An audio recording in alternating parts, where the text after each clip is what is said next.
And last but not least, in terms of mindset, we work with the students, we teach them how to do journaling and how to do positive affirmation, right? You don't say, I want this, because from a neuroscience perspective, when you say you want something, it means that there's a separation between who you are versus the thing you want, right? So we teach students how to speak, positively, and how to design their life based on a vision of the future as opposed to their memory of the past. And we work with students on that, designing their vision board. We use Canva, we design different pictures, their vision in the future, a few years, to really project themselves, where do you see yourself in a few years? So we do journaling, positive affirmation, and vision board. And those are some of the things that we work with the students to really work on their mindset. That's so interesting. It's funny because I consider myself, as one of my colleagues says, I consider myself a forever student. I'm actually in a course creators boot camp right now. And the presenters were literally talking about that a couple of days ago during the mindset portion, where if you say, I want, your subconscious hears that you lack. You don't have it. But yeah, you don't have it. And so it continues, it perpetuates that lack.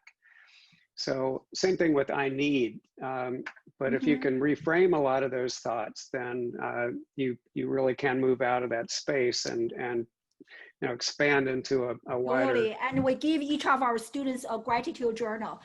And so it's really the only way for you to shift that from being this desperation, right? But actually feeling grateful for what you already have.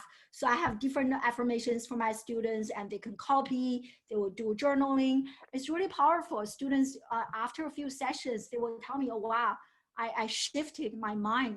They experience that shift, start to pay attention, even the small things. Oh, I'm so grateful for being still alive, right? I don't have COVID, I'm still alive, I'm still healthy. Yeah.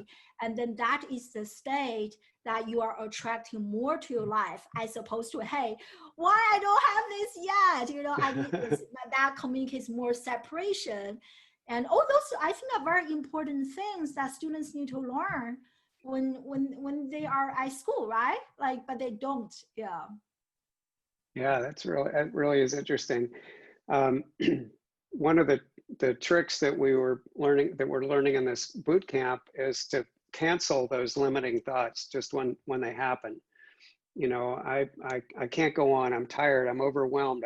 I can't understand this. And just constantly saying, repeating those limiting kind of beliefs. So what they're teaching us to do is to cancel them through catch, cancel, correct. Catch, cancel, correct. So you can train your brain, even at my age, to catch yourself in the middle of those limiting beliefs and those statements that you're making internally. And then, so you catch and then you cancel them. You can literally just say cancel and then correct and just reframe. And so that neuroscience is available to all of us. Totally, and neuroplasticity, right? Like you can learn, you can rewire the brain. It's actually highly plastic.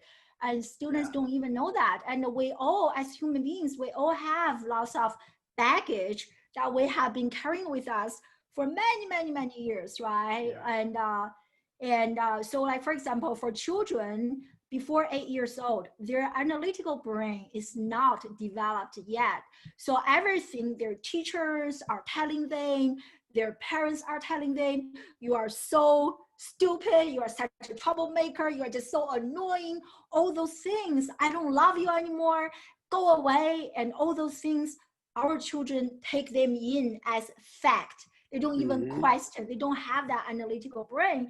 So that is until 8 years old, right? So think about it, all the things that our teachers are telling us, our parents are telling us, all of us, we have to learn how to rewire our brain and how to reprogram our subconscious mind, which is so, so, so important. And even some of those I am statement, instead of saying I am stupid or I am a troublemaker, and don't use I am, you are not. When you say things like I am, kind of perpetuate you in that state, right?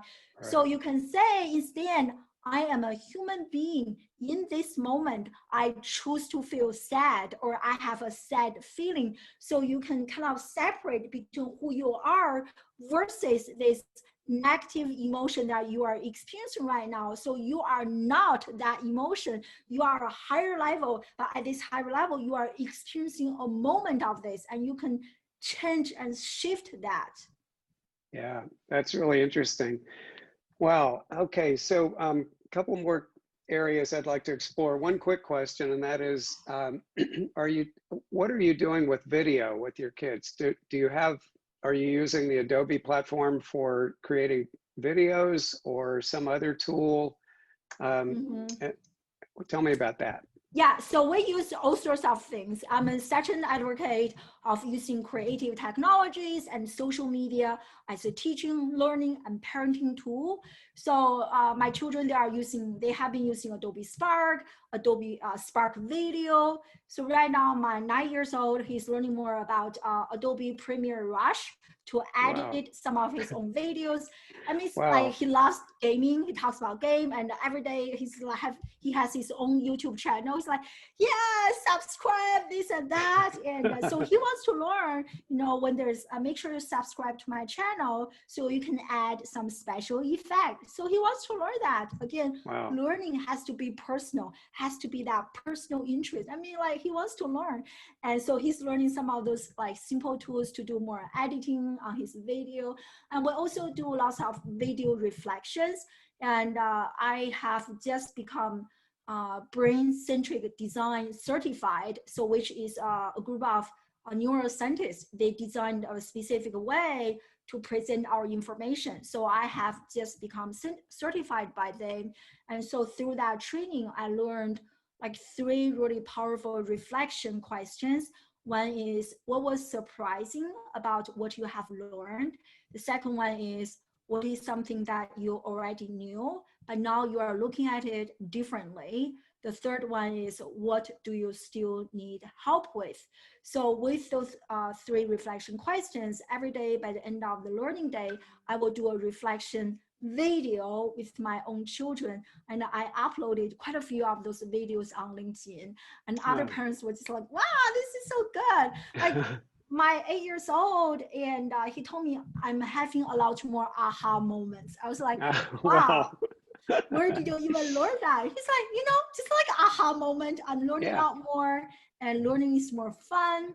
It's more interesting, and so we do use videos a lot, and That's great. to really practice their confidence, communication and public speaking. And my son is also doing his podcast, and so he's on LinkedIn, and so he has a small network. Most of his connections are my friends, so it's really safe. So he's interviewing some of his LinkedIn connections, and he's also interviewing some of my connections, their children, to talk about gaming and whatever games they play. So he's also working on that, and on that like podcast. Yeah. Wow, that's so interesting.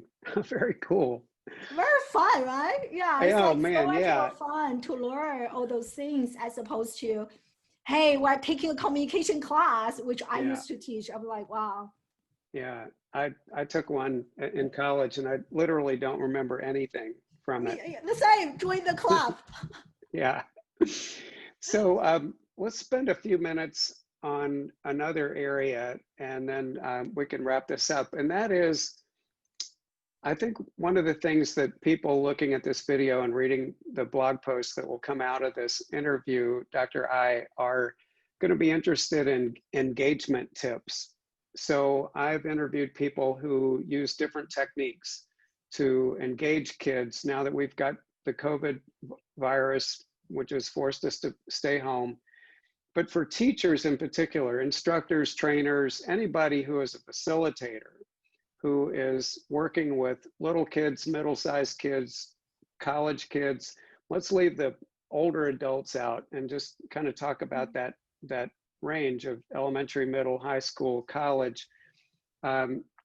What kinds of techniques do you use to keep them, glued to the screen, paying attention to you when you're teaching? Yeah, so in terms of just like during the teaching session, so teachers should definitely use the interactive features that are available through Zoom, such as, doing a poll and or ask, hey, how do you feel about my talk? Give me a thumbs up, right? Students, again, research has shown when students are using emoji, there's a reason that emoji is called emoji because we're evoking the students' emotions. And learning is a very, very emotional journey. Most people think of learning as really dry, right? Facts and information. If you do that, you put your kids to sleep, right? It's very boring. And imagine our children sitting through 1 or 2 or 3 Zoom sessions in a row. That is just not practical for them to No. learn, right? So use emoji, use breakout rooms. And I don't even mind if my student bring their like cereal, their like drinks, and or like make it fun, right? Change their ask the student to change their Zoom background, right? So maybe today is someone's birthday. Hey, let's all use a birthday background because today is Jason's birthday. Let's do a happy birthday. Because again, going back to that 70-20-10 model, if you want to make online learning effective, you have to create that social community environment in order for students to be interested in showing up, to be interested in the subject matter. Again, research has shown students who feel more emotionally connected to the teacher, they are more interested in the subject.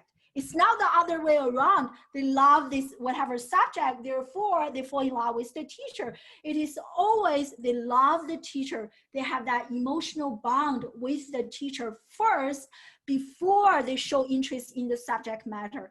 I think that is a missing piece in many teachers' online classes. They feel like they still have to be this robot, dress up, do this, every second you have to focus.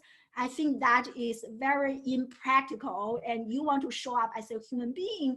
And maybe even like the very first few minutes in my class, I connect with my students. Again, neuroscience has shown that when students join a class, their mind, their limbic brain is now ready to receive information. They're thinking about their lunch or their dinner, their conversation, they're paying attention. Oh, this person turned on their Zoom camera. That person is, oh my God, eating this. They're not ready to learn. So you need to physiologically. So you need to spend a few minutes to connect with your students to create that safe learning space where everyone feel welcomed, feel connected to each other and to you. And so that's how you get started. And even my own children, they have been taking some online classes where the teacher was just like a robot, right? 5 o'clock, class starts, dive in, A, B, C, D. Like, 6 o'clock, class is over. One time my son cried after class, like, this is so bad. I was like, Wow. I hear you. The teacher was awful, like a robot, right? So so if the class is like 45 minutes, I even give my students a brain break and stretching your body, dress up or bring me your favorite costume or whatever, give them a break, move their body a little bit. Because traditionally, face-to-face classroom environment, if a kid is not paying attention, it's very hard for you to notice, right?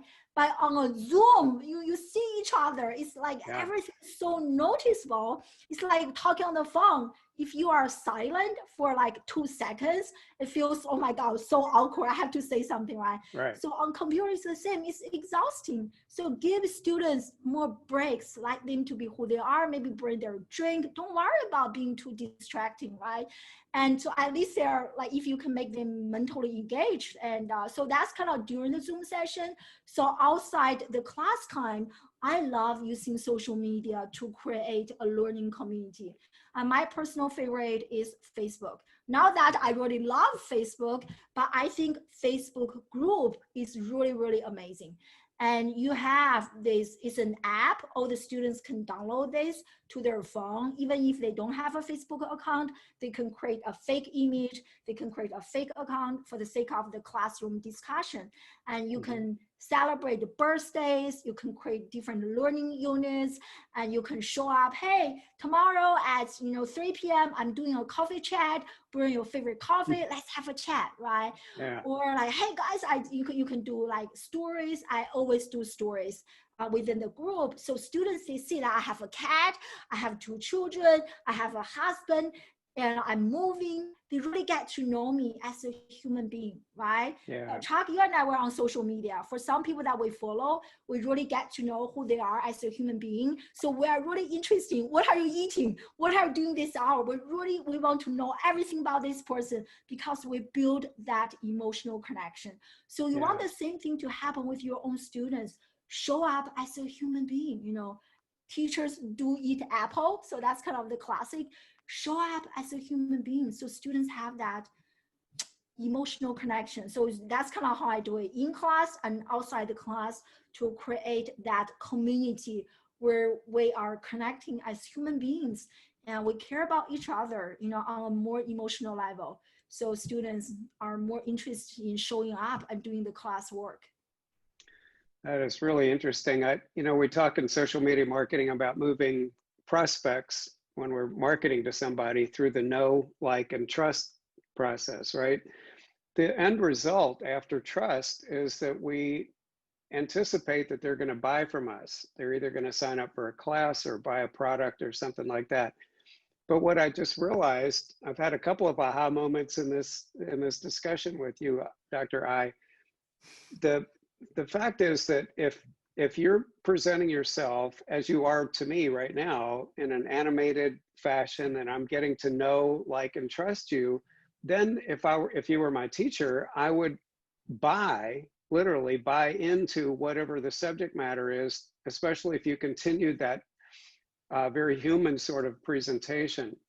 The other aha moment I had a few minutes ago was that I think one of the failings, and this is not their fault, because teachers have not been taught creativity and some of these other skills that we're talking about, but to avoid Zoom fatigue and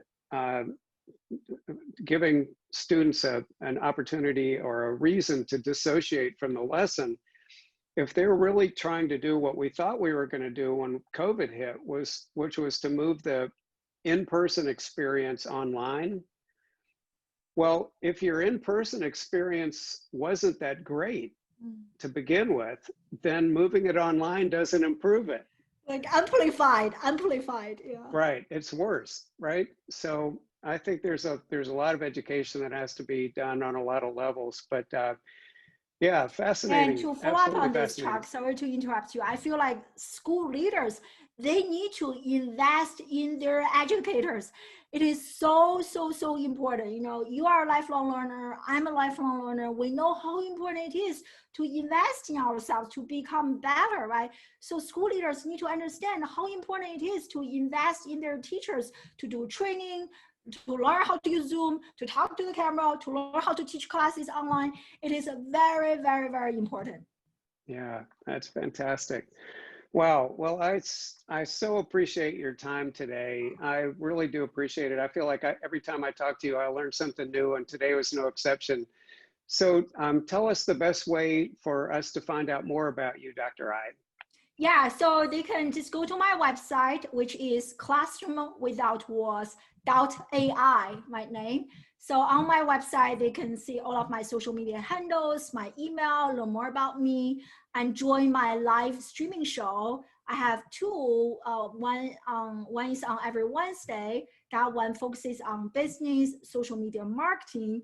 And I have another one, which is on every Friday. That one focuses on education. We discuss, debate, and disrupt education. So definitely check out or join me live.